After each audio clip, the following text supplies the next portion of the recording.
Welcome to the Old-Fashioned Three.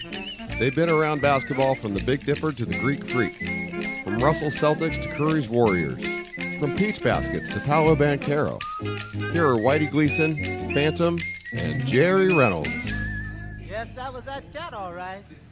So riddle me this. So you've got the Kings winning last night. Yay. A spectacular game on national TV. Light the beam. That's 39 wins, which is the most they've won. Ties the most they've won in a season since 2006, right? They still got some pizza left in the box. Yeah, and they maintain the 2 seed in the West. So a celebration of everything that is the Kings this year. And after the game, Mike Brown, he was not happy that we can't play that way. I was so happy to see him say that. Really? Yeah, absolutely. So, but after such a great win, how can the coach be saying, but we can't play that way? Mr. Basketball, what's going on? Well, I mean, I think he feels like that if they want to continue to win, they can't play that way. You know, they've got to play. Yes. I mean, they were. I mean, I think the Kings is a great win, and for all the reasons you pointed out. But the Kings were fortunate. I mean, in my mind, not just talking about lack of rebounding, because there's reasons for that to some degree, but they were lucky the Knicks couldn't make any shots. Mm-hmm. I mean, as a team. So you don't say, we really defended well. You just say, we just missed a ton Well, of shots. I thought in the fourth quarter they were better, but they missed a lot of open shots. I mean, really didn't. And they're not a great shooting team. No. They're one of the worst, but still, they should make a few more than they did. So, but I take one last point on it. I really think Mike Brown knows this is the exact time you can, if you want to get on your team a little bit, especially publicly. You push a button. Yeah, it'll go over okay. Yeah. And I mean, there's not much he misses, and I think that's as much. I guarantee he probably went in the locker room and jumped around where nobody could see him. was a happy camper. Now I got to go put on my mean coach face. Does he have to guard against complacency at all with everything going so well for this team and now some big games coming up? No, I think yesterday was the situation where you win the game. And you're happy you win the game, obviously, but you can use that to teach some things because there were several things that didn't go well. And the fact that you won might make people more receptive to hear that. And you can tell them, hey, you can't get complacent. This is what happened. You got embarrassed on the defensive boards and stuff like that. So I think it's a great time for him to do that because it's easier to teach after the team has won a game. Is Mr. Basketball correct again? I think he is. Wow. You know, I'd agree. It's a little scary, but I would agree with everything right down the line. Right in myself. Wow. And it was kind of the Kings' MO, too, because both teams around 120, and the Kings win by 1 or 2 possessions. That's basically what happens. And the thing that's frustrating, I think, Jared, about the rebounding, besides just watching another team get rebounds like, you know, they're the big brother, is the fact that they played good defense for however long the possession lasted, and then just couldn't get the ball. And I think you guys have both said it doesn't end until you get the rebound. But on the floor, at least the effort and stuff, the movement was there. Yeah, I mean, I like I pointed out before, I mean, if you're going to play some zone, which they're doing now, and I think they should, it helps them in the long run. Especially against a team like the Knicks. They can't shoot. Because they can't shoot. Yeah. But it also is it's a lot harder to rebound out of a zone. That's not I'm not giving you that rule. That's been there for hundreds of years. Yes, you're right. I remember when we first started playing. And so, people always say, block out. Block out who? No. A zone, block out your zone. Yeah. A zone is not about a man. It's an area. Mm-hmm. And so, and then when you're giving up a lot of long shots, which, of course, you wanted to do to the Knicks. Oh, my gosh. It's going to be long rebounds. And so that excuses part of it. It doesn't excuse all of it. Yeah. But because they were giving up some rebounds in the 5-foot area around the basket, 2 offensive rebounds, which they shouldn't. It's shocking when they ran down the Is it really shocking? Or are you just overusing that? No, I'm not. Really okay. When they said the Knicks were 22nd in this category and 22nd in this, offensively they're 22nd in just about everything, and they're 39 and 28 or something going into the game. So I guess their coach is doing a pretty good job because his team can't score. He's 10 games over 500. They get to the line, right? They usually take care of the ball pretty well. Yeah, and they've got some go-to kind of guys. I mean, of course, Brunson was. We saw how good he was, but Randall usually. I thought Harrison Barnes did a really nice job on Jason Randall. Hart's been really good. Jason Hart is a player, boy. 15 rebounds. I mean, watching him, it's like, no, he went and got him. Yeah, exactly. I mean, it wasn't any bounce to you. Mm-hmm. I mean, of course, he did that in Portland too. He did that in Portland. Portland is not better by losing Jason Hart. I don't think I knew. I'm telling you right now, Portland, I knew that right when it happened. I said, you guys screwed up. Mm-hmm. But that's the frustrating thing, too. Like you said, he went and got him. And some of those that he went and got, it didn't look like any Kings went and got him. And that's, I think, what people say, come on, let's go, come on. I mean, this guy's, 6'4", or whatever he is, and he's going up over everybody and seemingly more aggressive on the boards than everybody else. Well, he is, and he's been that way for years, and he's going to be that way when they play the next game, too, against their guys. Wow. And then the team after that he's going to do, may not 15. Kind of consistent is what you're saying. There's also this, as we discussed a little bit before we started, I learned this from former Sixer Fred Mad Dog Carter. When you see a team, you see a box score, and a team has a lot of offensive rebounds, there's a really good chance, like 90+% chance that team had a bad shooting night. So they go hand in hand. So it's not just that the Kings stood there and watched. It's like part of the reason the Knicks got so many offensive rebounds is because they missed so many shots. But Mike Brown was speaking about 2 things he was upset about. One, the physicality, because, again, that's something that you can't be out-physicaled if you expect to win the most meaningful games come playoff time. Well, that part I totally agree with. I think that's the one thing I would agree with Phantom on. I mean, I think that was the one area they could have been more. I'm going to keep track of how many times you agree with Phantom. Well, I mean, we're Hart. Up to 2 already. Hart. What's the over/under on that good today? For the show when he does that. Yeah, 4 is the over/under. But not to be made fun of. You know what I'm trying to make a good point. Us, Jerry. I don't know what. A solid point in abusing me. Yeah, I know. Yeah. I'm just saying. You want to talk about your training regimen at all? Anything like that? I mean, basically, the Kings are not a physical team, and they haven't been. They weren't before the last game or the game before that or the game before that. I mean, Sabonis is, and that's it. Mm-hmm. Yeah, and maybe Davion Mitchell and Sabonis, if you want to talk about real physical guys. Secondary kind of physical guys, maybe Harrison Barnes. I was going to say, but so it's not. That's you don't want them. You want them more physical, and it doesn't show up in most games because most teams are like that too. The Knicks aren't. Yeah, I mean, and it goes back to your point: is that team is winning more than their talent. Yeah, and a lot of it is Thibodeau. I mean, his personality is a hard-nosed, no-nonsense guy that's the team. He's got a bunch of bricklayers that can Not plumbers, yeah. that can go win games because they just do what they do and try hard. Did he just call Hartenstein a bricklayer? I think he made I a did. perfect one because he's a perfect example of that. That's a guy who's playing well beyond his capabilities, and He's a pretty good player. Give credit to them for a I mean, Thibodeau has to tell them that, hey, you guys are bricklayers. Let's go. Yeah. But at least they go, you're right. We are bricklayers. Yeah. We better go out and get some rebounds. That's how we win. So give them some credit for that too. The other thing that Mike Brown was upset about is something that we've talked about on this very program. Oh, boy. You know the way De'Aaron Fox takes over game in the fourth quarter. And they said it last night on the telecast, and I was just talking to John Dickinson last week on the Warriors This Week show we do. He's like, look at the Kings, their fourth quarter clutch rating. Why is it so high? And it's because De'Aaron Fox in the fourth quarter gets to whatever spot he wants to, and it's just a matter of whether the ball goes in or not.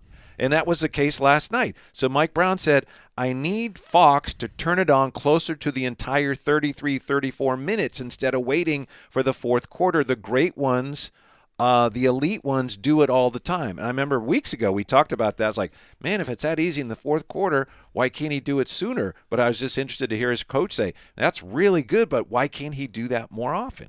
Well, really, if he did, in my opinion, and the great ones don't do it all the time. I mean, history would prove that they play themselves into games often, and they have energy for the fourth quarter. Right. And you might have a dead Fox in the fourth, and when you really need him to take over, and he can't do it. So don't you need those other guys to contribute anyway? And if Fox is doing that for 33 or 34 minutes, when does Malik Monk get his shots? When is Herter? And what about Sabonis? Yeah, and when did you need Fox to take over the game until the fourth quarter?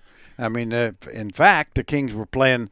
They had a huge lead without Fox being a factor at all. Mm-hmm. So I don't agree with that at all. I just think that's physically, I don't care what your name is. A 48-minute game, you've got to, at some point, if you're going to expend that much energy and take over a game, which he does in the fourth, he wouldn't have it. Yeah, he just simply wouldn't have it in the fourth if he tried to do that for 48 minutes. For the record, I had a feeling it's going to be one of those Fridays. Jerry has already agreed today more times with Phantom than he has with Mike Brown. So just something to keep an eye on. That doesn't mean he's wrong, obviously. It's just live odds just changed. The over-under is now 6.5. So if you're live betting, that's, okay. And a lot of people are now. We'll see. The difference, I don't necessarily disagree, because I think Coach Brown's just throwing that out there. I don't think he believes that for a second. Gotcha. Is he just trying to get De'Aaron to be more assertive, maybe? Yeah, and even if I know I heard him make some comments about he and Sabonis both have to kind of open their mouths a little bit more and do a little bit more leader, and I think that may be what he's doing. That's there. what I think. I mean, he's not fooled. He's been to the county fair. I mean, he understands it, how it is. Many counties. I mean, not that De'Aaron couldn't do maybe more in the first half. I agree with that a lot of times, but if you want the blaster that we see in the fourth quarter Fox, fourth quarter Fox, he needs to be a fresh fourth quarter Fox. It seems to me almost as if teams are ready when they play the Kings. They know the offense is going to go through Sabonis. Then you get to the fourth quarter and it's Fox time, and it's like opposing defenses are like, oh, we didn't know we were going to have to stop this. I mean, I don't know how that can be because teams see them play, but it almost looks like the Kings attack you three quarters one way, then the fourth quarter is like, okay, now we're doing this, and you can't stop it, and some teams seem to be unprepared for that. I don't know how you prepare for somebody that's faster and quicker than you are. Yeah. That, I mean, really, that's tough. Uh-huh. I think everybody's ever played basketball, you be on the second unit or whatever, you're practicing to play against this star, and you got somebody on your second unit that's supposed to be him, but he isn't him. Yeah, the scout team. The scout team, and you're thinking, we guarded him. We had no problem with him, but it's this guy, this real guy that we're having trouble with. Who's not exactly like the guy. Yeah, exactly. Yeah, so but isn't the danger, though, part of the danger that other teams think that way, but if the Kings start to think that way and go, oh, that's okay, Fox will bail us out, because look at all the guys who contributed to get that big lead like they said, and then all of a sudden everybody's back on their heels, and they do have to rely on Fox to bail them out at the end. But it just happens organically, and it's not like they sit sit back. It's amazing. Yeah, and he gets to that, like the foul line anytime he wants to, and that's one of the things that impressed me about the Kings. I was realizing last night they haven't been together very long. some of the guys were there last year, but they're a real team, not in the sense that they like each other and they get along. They function as a complement team, each other. and that's one of the things they do well. It's like when it's time for Fox to take over, it happens kind of organically. I don't know how you describe that, but I see it happening. Well, I heard a comment by Sabonis I thought was really telling in that he said, in situations like that, he said, I go to Fox, where do you want me? Yeah. What do you want me to do? Yeah. Basically, if you want me to just Fox takes go sit over. down, stay out of the way, I'll do that. Uh-huh. Well, and that's a key. that's okay. Now you got more of an open floor for Fox, if you need a screen, call me, I'll be there type stuff, and the other guys fit in around. So I think it's been working. I think it will work. There'll be nights when he misses some shots. Sure. You got to have a plan B. But I think when you really get down to it, when you look at the best teams, they all have a guy that they have a lot of confidence down the stretch of games for offense. Mm-hmm. No exceptions. Yeah. Of winners. Yeah. Curry and Kawhi Leonard, LeBron James. Jokic, Antetokounmpo. There's guys in the fourth quarter they're going to go to a lot. Phantom, I was talking a couple days ago to my good friend Steve Kerr, and I asked him about name drop him occasionally. He does. I just got to talk to him 3 weeks in a row, which is I've really heard rare. about it all 3 times. Yeah, 3 for 3, baby. So, and I asked him that Whitey question. and Kerr, baby. They're just kind of like that. I wonder if Steve says my good friend Whitey. I was talking to him the other day. Yeah. This was the first week he didn't reference me by name. Oh, jeez. But I asked him Blew about us the off that standings. road. He played for a long time, coached for a long time, and I asked if he's ever seen anything like what we have in the West this year, and he said, no, it's just like a couple days changes everything. And so that's what makes it more impressive, that with everything going on with some of these are really good teams. They're up, they're down, they're trying to figure things out. Durant's hurt now. What's Jaw's status? And the Kings are still just hanging right there, hovering at 2. And if anything, they're trending upwards when everyone else is up and down and up and down. Yeah, that missed game stat that they had last night, I think is really critical. The Kings #1 in the league by a large margin. As far as players who haven't missed games, and I think that's one of the differences now. And the other thing is, as you said, as far as the standings, if you put the Kings in the Eastern Conference, they're like 5th. As far as one game, there's going to be one team guaranteed in the West to win 50 games. That may be the only one that wins 50 games, and that's a little unusual. Oh, very unusual. And I think it does point out to, again, your point, Van. I'll put that down there. The East is just simply better than the West. That's all there is to it. There's just more good teams there. It doesn't mean that the winner of the championship won't come from the West. That's it's always possible, but they're simply the depth of the West is not as good. It's just depth. It's not as talented depth. Right. And some of the teams are still in the process of figuring some of it out on the fly. Yeah, and I think that's to Coach Brown's point about kind of going off on the team. He knows how kind of delicate this thing is. If they can stay healthy, they got a real chance here. And they have been healthy, and we're knocking on wood because. With Durant now, again. Did you see that, by the way? I did. Oh, my gosh. How do you hurt your of course, I had a player in college once that tore his knee up in layup drill, so same kind of thing. I turned my ankle in a layup drills, but that's because I stepped on somebody's foot. It wasn't just... Yeah, well, usually not Why don't by you go tell yourself. your buddy? Yeah. Tell your buddy Steve Kerr. I'm sure they're interested to hear about that. That's a good one. Yeah, I'll have to tell you. Hey, Steve. Well, here's the thing. Last night's the national game. Everybody's excited about the national game. And the two things, if I'm a guy in Columbus, Ohio, watching that game, the two things I came out with were, number one, the Kings can't get a rebound, and number two, Fox is incredible in the fourth quarter. What else do you get if you're just watching? You don't know how many times I've sat there wishing you were a guy in Ohio. I do. Yeah. I would probably. And I think that's probably what people in Ohio thought, and that's why they're in Ohio. What they ought to be. What they ought to have been thinking is the Kings got these guys down by 20, whatever problems they had, and then they hung on and got a nice win. And that's what they need to know. And the Kings are where they are, deservedly so, and that actually the Kings didn't get screwed in the trade.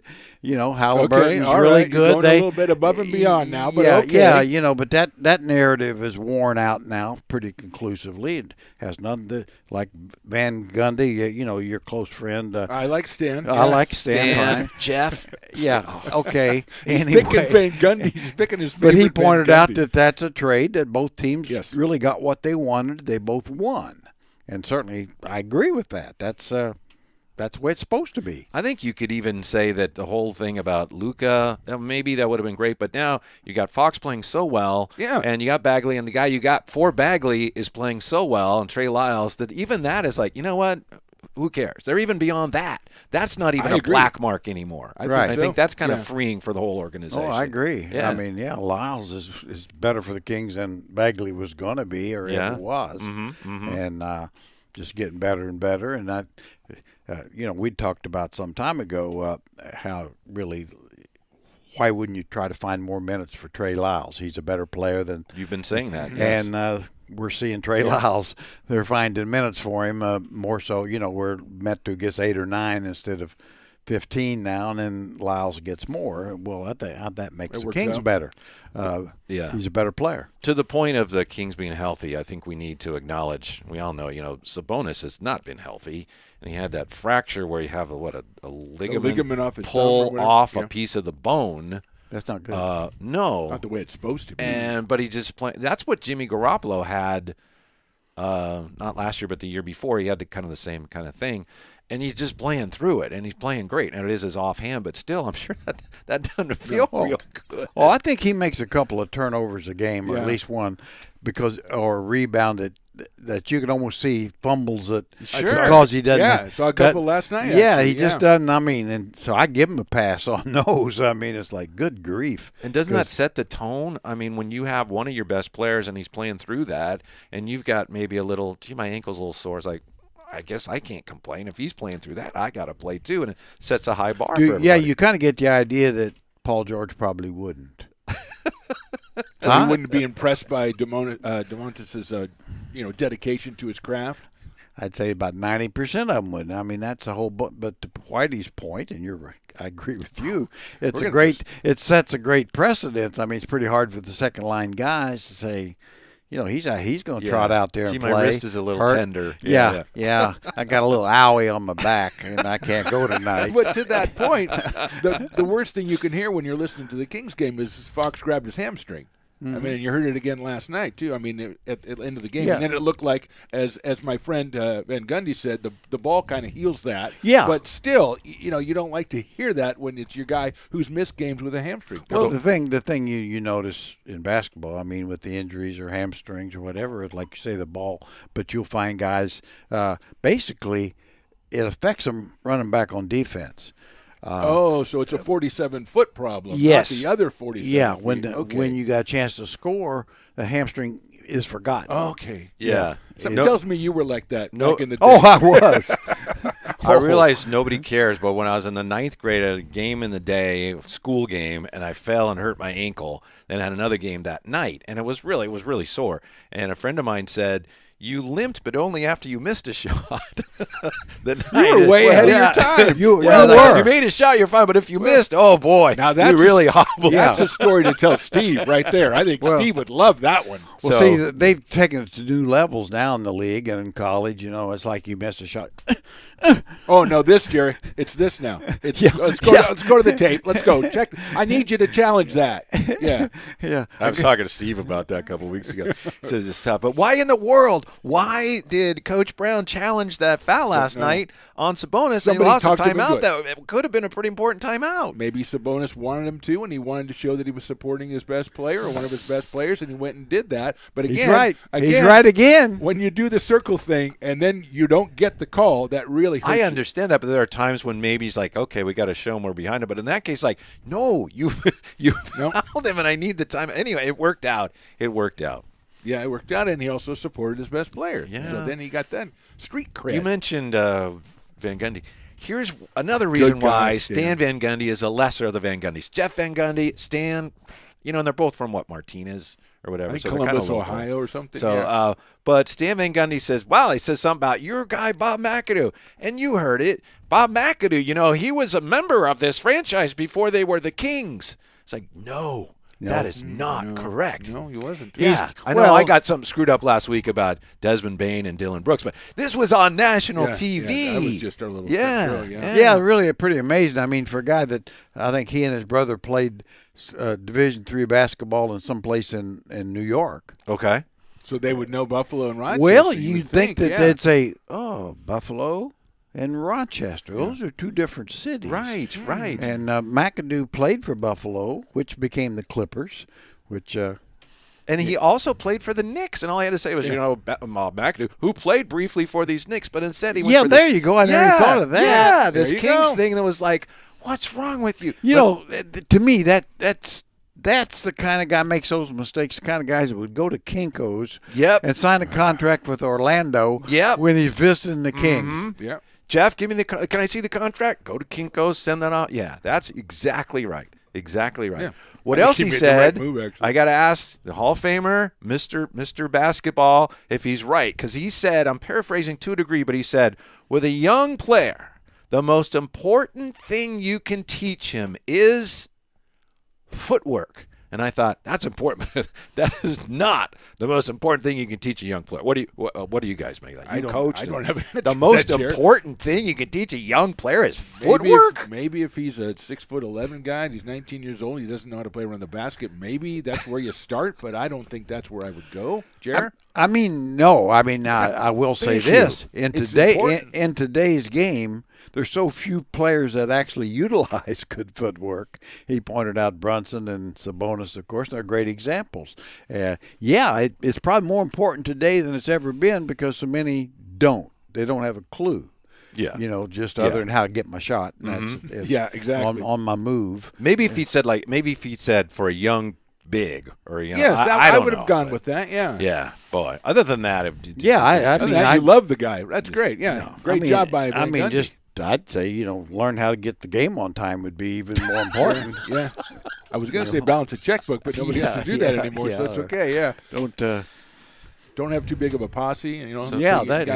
Big win for the Kings. They stay ahead of the Grizzlies, who had a big win of their own last night. No problem. They destroyed your friend Steve Kerr's Warriors 131-110. Yeah. Destroyed them. Humiliated them. Yeah, and, Steph had a couple of shots, but for the most part, it was, like you said, it was Memphis all the way, and then they get the histrionics with Draymond and Dylan Brooks, and that just takes away from everything. But, I mean, I just don't – I want to see the Warriors all of a sudden, okay, now it's time. Now we're flipping the switch, and I don't know if they're switch flippers anymore because I don't know if they have the talent to be switch flippers. It doesn't seem like, and we've talked about it all season long, for whatever reason, whether it's throwing punches or not, it just doesn't seem like they're a cohesive group. Well, I know this. I mean, at least my own mind, if they can't get Wiggins back and comfortable with this team, I think they're not going anywhere. They might, who knows, on one series, but that's not a championship. I think they need Wiggins, and I think they need Gary Payton second. I agree. We don't know if that's even possible. That's kind of minimum. Yes. Minimum there. And then, of course, I get a kick. I love the Dylan Brooks, Draymond Green and stuff because has there ever been two more overhyped, overrated players that get more attention and think they're among the elite in the league? I mean, they don't, all of them kind of Mr. Triple Singles or whatever, as far as I'm concerned. Yeah. We always talk about guys back in the day, and nobody likes to hear it. But, I mean, if you put those two guys back in the day, forget how the way they act, there would have been some sort of policing amongst the players, and they wouldn't act that way anymore. Am I wrong on that? Unless they were in that situation and they proved themselves. If they're Oscar Robertson or something. Well, I mean, if you knock somebody out, then it's like, okay, leave them alone. Yeah, in the 70s and stuff, I mean, you could hit guys, and they did. They knocked them, Willis Reed knocking out Rudy LaRusso at mid-court, and, it was was out the Was that a flagrant 2 and an ejection? I'm guessing not. I think they did eject him, but he didn't miss any games. No, he was all right. Yeah, and I think he got a commendation from his team too. And so that that sort of win, or when Kareem knocked Kent Benson Benson, goofy. yeah. No, those things and he happened. broke his hand. Yeah. no, to those go. things happened, and different game. Now you get up up close on to one him, another and push noses and stuff like that. Which Yeah. I mean, I'm glad the league is doing what they're doing. I mean, because somebody, the Kermit Washington thing. I mean, I know. I know. So they're on the right track. But then again, we don't need all the unnecessary jibber jabber either. I know the media loves it and they want to make. And then of course both those guys are just naturals at feeding into it. Oh gosh. Yeah. More so than their actual games, but they're, Here's what I think the Warriors are right now. Sometimes, I don't know if you eat cereal anymore, but you want to have a bowl of cereal. A little rice You pour Chex, the cereal, rice checks, Corn checks, actually. corn checks or rice checks. Yeah, Okay, I like 'em. Of all the cereals. Okay, yeah, they're good for you, I guess. Yeah, so then have you get, Fruity do we have Pebbles. milk? And you get the milk out of the fridge, and you're like, look at the expiration date. It's like, boy, it's pretty close. And Yeah, you got to do the the milk. smell. Okay, Do the that's smell. that's where the Warriors are right now. This championship core is like. boy, that's heavy right So are there. you going to And dump they, them in right the sink after then? last 'Cause night, it's that's like, what happens. whoa, we're That's- going to need some more milk. You're going to go dump that in the sink. And then you look at the Yeah. expiration date, and it's like June 2016. of 2022 or something. Yeah. Yeah, but that's where it is. And I don't blame them for sticking with the young core, or not the young core, the championship core, hoping the young players would come along and help with that. But the young players aren't that good. And then so all of a sudden it's like, yeah, it just didn't work. And now we have an old, small, injured, shorthanded team. Yeah, I mean, really, they're at a stage, like I say, Wiggins and Peyton, they really need those guys. And I mean, it just seems to me like that they got to find a way to get JaMychal Green on the floor more. And He's got to make shots. He's got Yeah. if he makes shots, he'll stay on the floor. But Yeah. when he's not, it's like there's so many guys like if he doesn't make shots, why have him out there? Well, too, I mean, I think there's, just hoping and praying that Andre Iguodala can be Andre Iguodala, and I think that's a prayer that's going to go unanswered. Yeah. Right. And If everybody else is doing your things, he's a nice, wow, he really helps out. But if you need him, like, Andre, you got to elevate us. Like, that ain't going to happen. that ain't going to happen Yeah, anymore. No, yeah. I mean, there 5 years ago, you need that Andre Iguodala. This one not going to save you now. Yeah. Well, Jerry, you always point out about the road record. I mean, Yeah. what are they, 7-27, something like Yeah. that now? And they're not going to have a home playoff series if they do make the playoffs. And they used to be one of those teams that would go into any arena in the country and just expect to win. And maybe they do in their mind, but I don't see how you can do that now. And that was always, to me, one of their big strengths is they didn't care where they were. And now they obviously have to care where they are. Did you guys happen to see the Oklahoma City game? don't know I if you watched saw a it. little bit of it. Okay, yeah. I don't know if you this will stun you if you didn't see this. It's towards the end of the first half, and Oklahoma City, they go on to win the game, and they're up by about 2. They're winning. It's the end of the first half, and Jordan Poole has the ball and he's dribbling. Draymond Green flashes to the foul line. Did you see this I play? saw that play. Yeah, did you see this I play? heard about Okay, this yeah. play, Draymond yeah. flashes to the foul line. He's like, and Calling Jordan for Poole the doesn't ball. give him the ball. He throws it out to Clay, and Draymond, frustrated, turns his back on the ball and like stalks off. And Clay throws it to him, and he doesn't see it because he has his back to the ball. And then Oklahoma City goes down in transition, 3-on-1, but they don't score somehow. But Draymond didn't even get back. And it's the type of things like, wait, young players make mistakes. Your championship core guys, they're not supposed to make plays. That's not supposed to happen. Right. So something is wrong. Kurt talked about a disconnect out there. We were disconnected.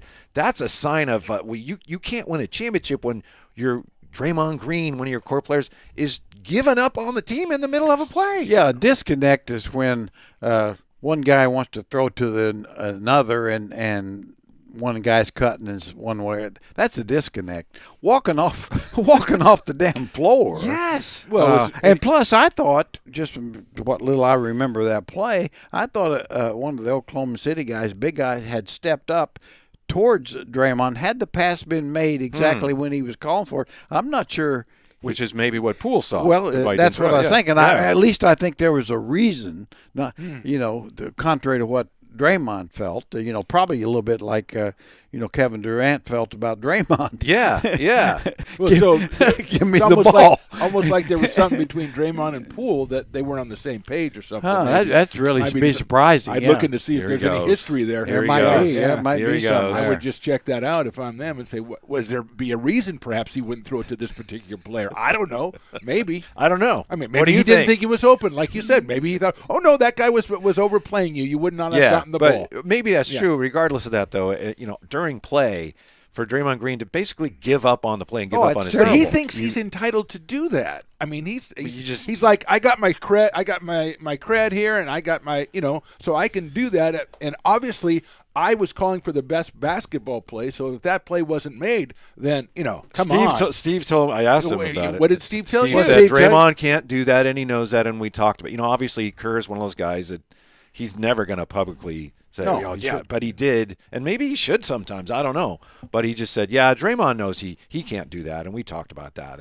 But it's too late. I mean, if it happens, it's like they're something's trying already to. lost. He knows he can't do that. Well, he knows he can't do it anyway, and he still did it. Yeah, and he'll probably do it again, but it's differently. But I don't blame Kerr because he's trying to get through the year, hold it together, and then Draymond, see ya, don't want to be ya at some point here. Maybe he can opt in, so I don't know. I guess they could trade him if he opts in. But they got a lot of tough questions. Well, that's the scariest part for the Warriors. He opts in. I think it's 27-5. So if you're Draymond, I could stay here for 27-5, or I can go somewhere else. Can he get that much from someone else? From who? Yeah. Exactly. Yeah. So 2 years, 55. I don't think he's getting 2 years, 55 from anybody. No, if he was. To me, if I'm Draymond or his agent, if somebody would give him 3 years at 45, I'd take it because that's 18 more than you got coming. Yeah. Right. And that's more than that. That'll take you to the farm because you're not going to make any more after that. And they just gave your I'm going to call him arch enemy over $130 million to stay around. So I mean, it doesn't look like this is the place you want to be going forward. Yeah, there does seem to be a disconnect between the young guys, especially Poole, who got the money, and then the veteran player. So I don't know. I don't think, even though Shaq said last night, if the Warriors are fourth or better, they're going to win the championship. Yeah, I don't. How are they going to get to fourth? Exactly. I mean, who are they going to catch? I don't know. They're going to need a lot of buses to collide with each other. Or something. Every game a home game for the rest of the season. I mean, it goes back to Wiggins and Payton. I mean, they have got to get an infusion of energy and talent. Mm-hmm. They don't have enough of either right now to make a serious run at anybody. They don't have enough time either, Jerry. I know. For those two to get back. I don't know that tomorrow. Yeah. I don't know that that's enough time, but Wiggins has been there, and absolutely. I mean, and Peyton would be a role player, so yeah, I could see it's possible, but it's getting pretty thin. And Peyton's been hurt, and you don't even know. He may not. Was it like a core injury or something? Wiseman was 16-13 last night, and a losing effort, by the way. No, he's on a bad team, so I know he's going to put up. Yeah, he's probably on a bad really? team. Yeah. I can quote you on that. 16-13, Jerry. But some Warrior fans are going nuts. Like, I can't believe what Kerr did to Wiseman. Look at the numbers he's putting up. It's like, he kind of did that here. He's just not very good. But there he has a chance to put up bigger numbers. So, ever losing team has the leading score. That's right. Yep. That's right. Your buddy Fred Mad Dog Carter would. Fred Mad Dog Carter. Can I ask, a 9-win Philly team, average 20 a game, baby. Yeah. Can I ask Jerry a question? I know you want Adam Silver's job. Can he ask Jerry a question? Stones? No. Well, I'm going to override Stones. Since he agreed with you 7 times. You want Adam Silver's job. We know that. So I wonder how you would have handled the Fred VanVleet situation. They fined him $30,000. I thought it was called for a little bit more. He basically said this guy's a horrible ref and a crook and the worst, and you called him by name. And in a post-game rant, Ben Taylor. Yeah. So I thought maybe that called for a little bit more, a slap on the wrist. Well, I take the stance, and as I'm politicking for the job, of course, that. I mean, obviously they need me. That's on them, of course. Yeah, but and he's going to Disney. We established that. I go with Tony Kornheiser and Michael Wilbon on Pardon Interruption, and I think they both have stated my position very clear. I mean, they stated for themselves. It's if the NBA had a living, breathing commissioner, we would have known, about the John Morant situation more and exactly what's going to happen. And of course, Fred VanVleet, and as you again, I have to agree totally. Wow. As the living, breathing commissioner should have done, suspend the damn guy for a couple of games and fine him more. I don't care if a bunch of players agree with him or if the official was wrong.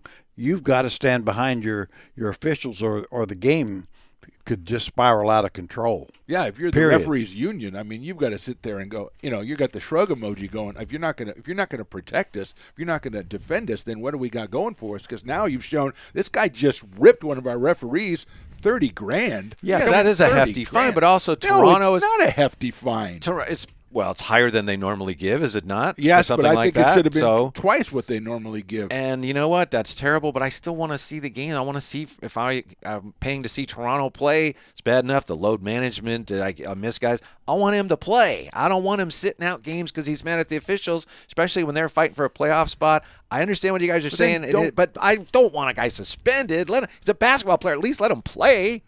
Well, why does he come out if you know that you could get possible discipline? Why do you come out and say that? Is it because you're so fed up with Ben Taylor that you can't help it? And the one thing I love in his rant, he sits there and goes, "That's not why we lost. They outplayed us." He did say that. They outplayed us. But the referee, can you believe it? They outplayed us, by the way, because he's got to get that on the record because he doesn't want to offend the other team. But to come out and do that and use the referee by name, I just think you have to call him the D word. I mean, literally. Yeah, just he's throwing all kinds of laden. Yeah. You have to set the bar for the next guy that comes around because now there will be. You have to let him know. Look, if you do that, it's going to cost you $100,000. I got Fred VanVleet's back. How many times this year have we sat here and talked about? Boy, the officiating this year is bizarre. Yeah, yes. I don't fault it. I think they missed maybe it's the worst year. I think there's a lot of reasons for that, but you still can't. I mean, if you're the superintendent of a school and some student attacks your teacher, are you going to say, well, it's about the kids? We can't have him missing school. They already have the 2-minute report, which your referees have got to be up in arms about. I would have to know what the kid said exactly. You'd have to call Steve and ask him what he thinks, too. Yeah. Well, if you get any softer, you'll turn into mush. Mr. Soft I just want to watch basketball, and I want to watch better basketball. Some of that, I think, I understand where you guys are coming from, but some of that, I think, needed to be said. Well, and I'll say this, and you say, I don't know, you may be the only person that has a real desire to see Fred VanVleet play. Other members of the VanVleet family. He's awesome. Yeah. He's a good good player. Yeah. I can personally live without seeing Fred VanVleet. If I buy tickets to see Toronto play, like VanVleet's out, he's suspended. No. Ruined my day. Ruined my week. There's a bunch of great guys on that team.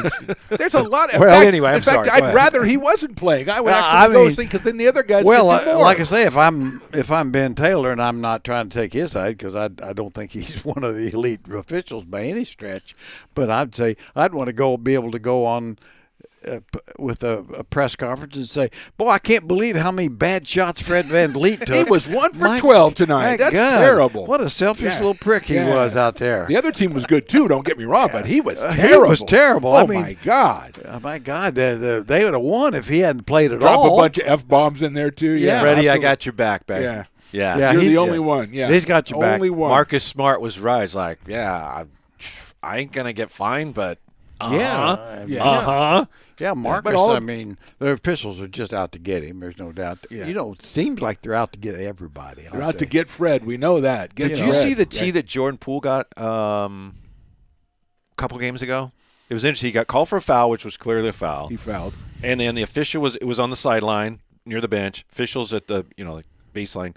And Jordan Poole throws him the ball right after they call a foul. And it was one of those, he kind of short-hopped him a little bit. And the referee goes, that's technical. And Jordan Poole's like, And a lot of people say, that's so terrible. To me, if he you're did a pro it on purpose. Well, I think so. You're saying because you know how to pass a ball where it's going to bounce, and the referee's making the call, and the ball kind of short hops him. I had the officials back on that. I think an NBA player knows how to throw a bounce pass. He's for the officials. He's for the players. I think he's going for commissioner. Is there a fence you can just get right on top of? You just have to take these things. Yeah, you have to take these cases in. What I'm showing here is how I really am fair and look at each situation. Well, that's what I'll do then too. I'll get right on that fence and when he's the commissioner. No, here's the thing. That's where the commissioner There was is one now. technical call I thought was amazing. That when Harrison Barnes got one, it's like he never complains. Yeah, never. In my mind, it's like now I can talk. I can understand. There with a guy like Harrison who never complains much, very low key, takes it how it comes, plays the game, and so he really felt something bad happened. Yeah. And he demonstrated that, and they called it technical, which they're allowed to do. But I was going to say, if I'm an official, and I think, well, Harrison Barnes, it must be me. When you think about it later. It must be me if but it's you had to tee him up. Yeah. yeah, if it's Luka Doncic or Welcome to my side, Jer. You're right. Well, or 80% of the players, every call. Oh, a lot of contact, no call. Well, you created the contact, and it probably should have been called on you. I tell you this, I do think this, no matter who it is or what it is, that should be a technical. When it's every call. Can we get a technical for doing this? No, that's a coach has to tell the guy, stop doing that. That's okay. That's fine. I'll take that. Because you're allowed to ask for a review, but like every not time, if you're just a player. A guy gets called for a foul, like,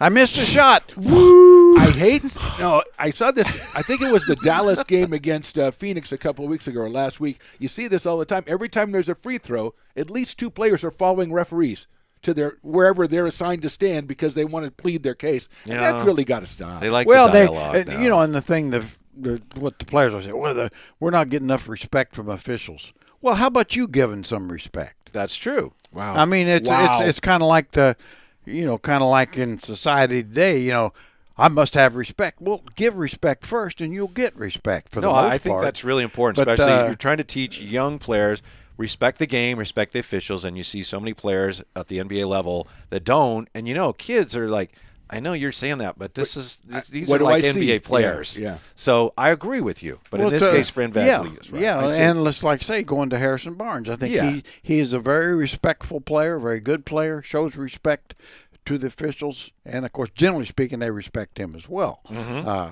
So anyway, we got to wrap up. We solved that. I think you get a young player, Jerry. You teach him footwork and then respect, and not under any circumstance take a gun to a strip club. Well, yeah, that's obvious. I mean, I just say that's first. That's before that's footwork. Before footwork. Yeah, that's absolutely before. Yeah. Footwork. That's one of those things we didn't think you had on your checklist. You got to know the gun laws in your state. Yes, you got to know that first of all before you even learn. You really have to know that because if that happens in New York or something, I know. Forget about it. Yeah. It's time for Comp This. Jerry gave us a player last time. Phantom and I are supposed to come up with a current player who is a close comp to the player that Jerry gave us, and Jerry went back a ways. He went back a ways. Beloved Indiana Pacers, and the player was? Bob Nedolicki. Bob Nedolicki, who was a forward center. 6'9" forward center. Scoring. Out of Drake University, kind of a banger and a wanger. Born in San Francisco. Is that right? I did not know that. Yeah. I don't remember who goes first. I don't know what a wanger is, though. Well, yeah. Stone says I go first. Okay, that's fine. Stones is on my side all the time. Yep. This is a tough one. 16 points, 8.9 rebounds for his career. Didn't shoot well, and today guys that are bigger, they got to shoot well. But be that as it may, I went around and around on this. Domantas Sabonis. And I know there's some dissimilarities there, but if he's a big pacer, he's a banger. I go Sabonis. I actually thought about Sabonis because when you look at numbers, I mean, like you say, he was 16-8, 16-9, something like that. He was all ABA. But I'm looking, he was an all-star the first 4 years in the ABA. Yes. So I kind of tried to jump it up a little bit, and Sabonis would be a level as far as accomplishment. I went more for the 4, and I kind of stretched it a little bit more. I know he was considered a decent shooter. Obviously, he wasn't a three-point shooter. Considered a decent shooter, but he was a banger, like you said, and he got a lot of rebounds. And so I had 2 in mind, and I think I'm going to go with the one that I don't think Jerry's going to like. This guy was – You've already won, by the way. In the beginning of his career, he was a scorer and he was a rebounder. He has an outside shot, but that was more toward later. I'm going to go with Kevin Love. I think I'm back in it, but I don't know. Ooh.